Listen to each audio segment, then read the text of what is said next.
Hoy en el baúl de los libros hablaremos de Deseo de ser punk de Belén Gopegui, publicada ya por 2009. Deseo de ser punk no es una novela más de Belén Gopegui, ¿verdad? No, para nada. Yo diría que es una de sus obras clave, de las más ambiciosas. Consolida mucho esa imagen suya, esa voz tan lúcida, tan comprometida dentro de la narrativa española. Sí, es una novela, bueno, es que es densa. Se mete en jardines importantes. Y es que va más allá de ser solo una historia. No. Totalmente. Es casi un manifiesto, ¿sabes? Un manifiesto moral, pero disfrazado de thriller intelectual, si quieres. Exacto.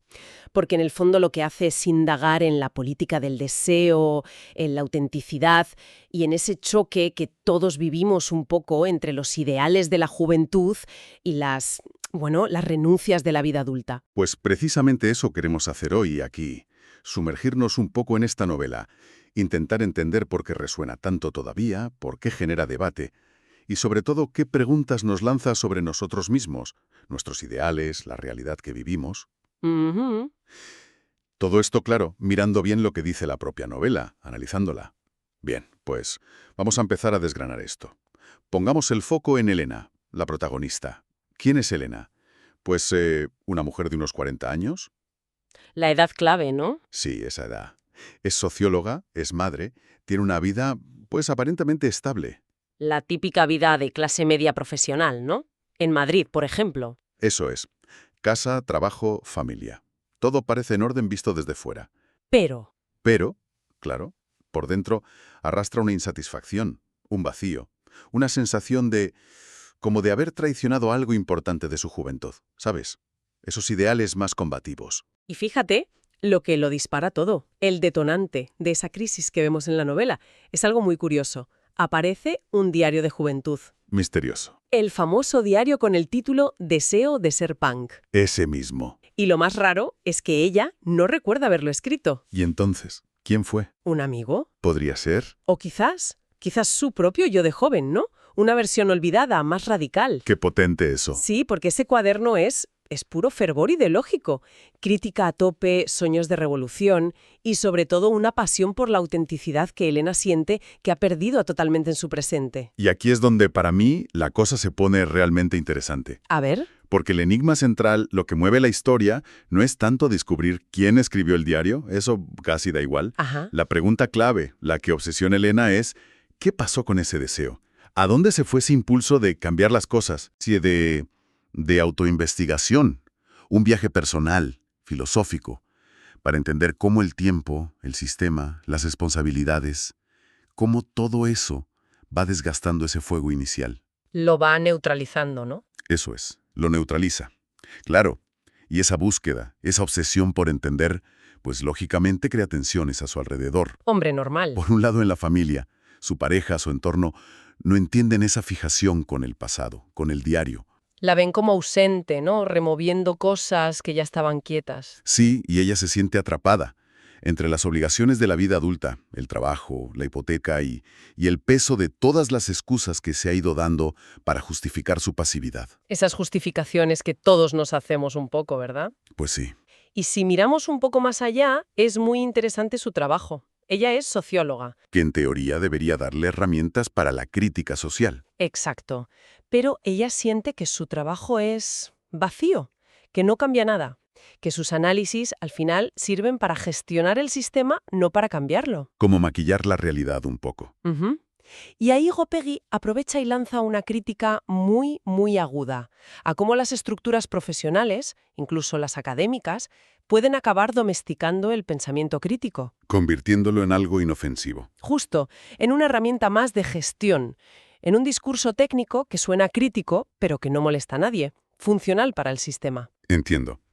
Y en medio de todo esto siempre vuelve la figura del punk. Sí, es recurrente. Pero Gopegui insiste en que no es la estética. No son las crestas ni los imperdibles. No, va mucho más allá. Es una metáfora muy potente. ¿Y qué representa entonces ese punk? ¿Qué es ese deseo? Pues representa la integridad radical. La negativa rotunda a ser domesticado por el sistema, por el mercado, por las convenciones. O sea, no dejarse asimilar. Eso, el deseo de ser punk es ese anhelo profundo de actuar y pensar sin venderse, sin hacer esas pequeñas concesiones que te van minando.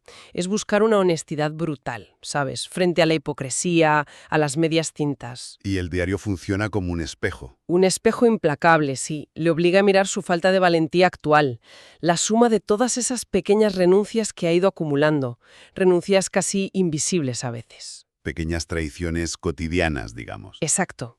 Y se da cuenta de que apenas reconoce a la joven que escribió o inspiró esas páginas. Vale. Si damos un paso atrás, ¿qué significado más profundo tiene todo esto? Gopegui habla mucho de la política del deseo. Es un concepto clave en la novela, ¿no? Fundamental.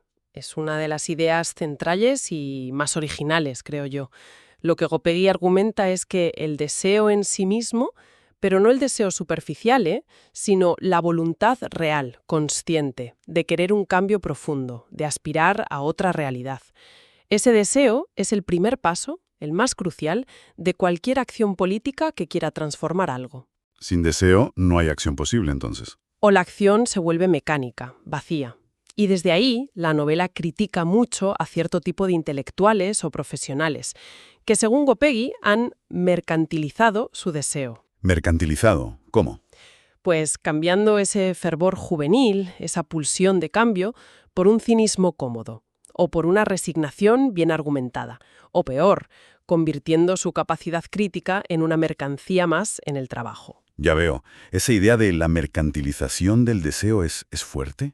¿Y cómo se ve eso en la novela? Pues se ve, por ejemplo, en cómo Elena siente que su trabajo como socióloga, en vez de emancipar, ayuda a optimizar el mercado o a justificar políticas. Usar las herramientas críticas para lo contrario de su fin original. Exacto.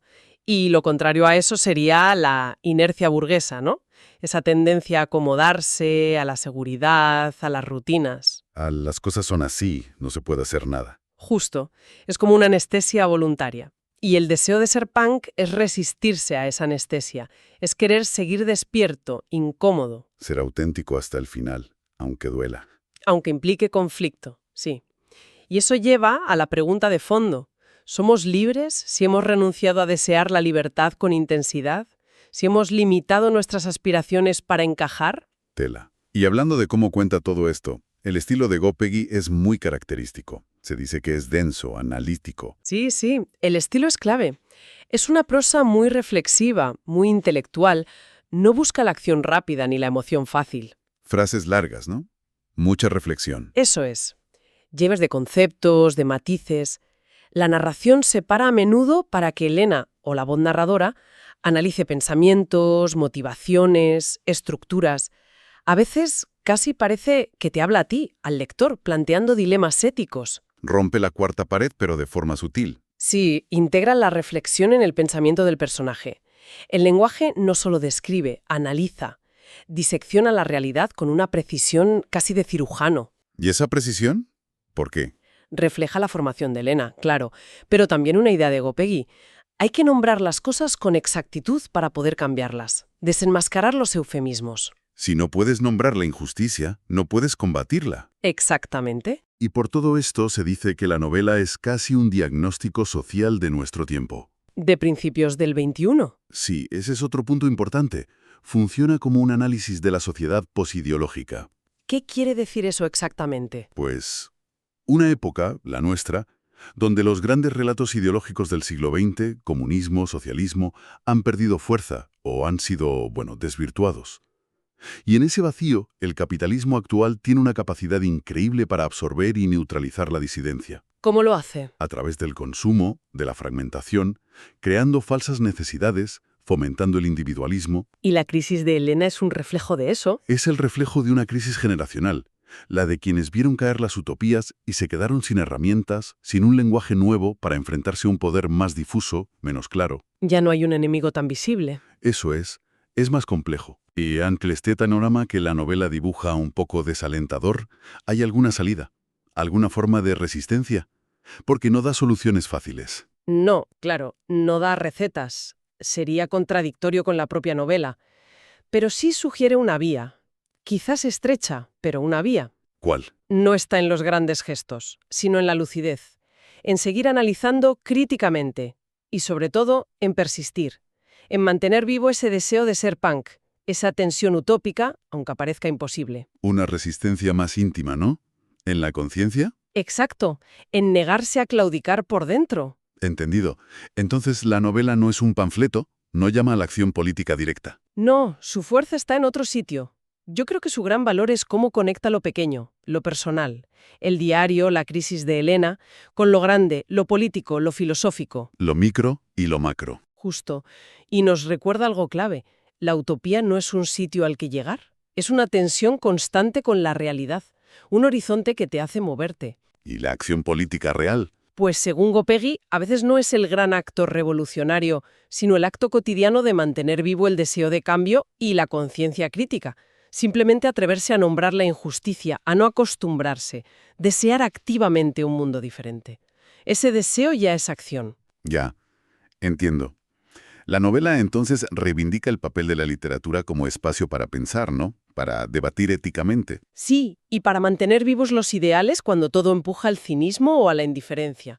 Nos recuerda que las palabras importan y que el deseo de cambiar el mundo empieza por atreverse a imaginarlo diferente. Una reflexión final que quizás nos deja esta obra para que cada cual la medite en su fuero interno.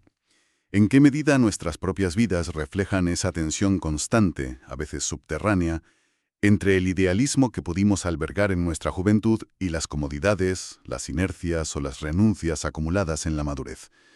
¿Sigue vivo de alguna forma reconocible nuestro propio deseo de ser punk, nuestro anhelo personal de autenticidad radical frente a las presiones del entorno? Hasta aquí una nueva intromisión en los libros. Mañana tendremos un nuevo episodio. ¿De qué hablaremos? Hasta mañana.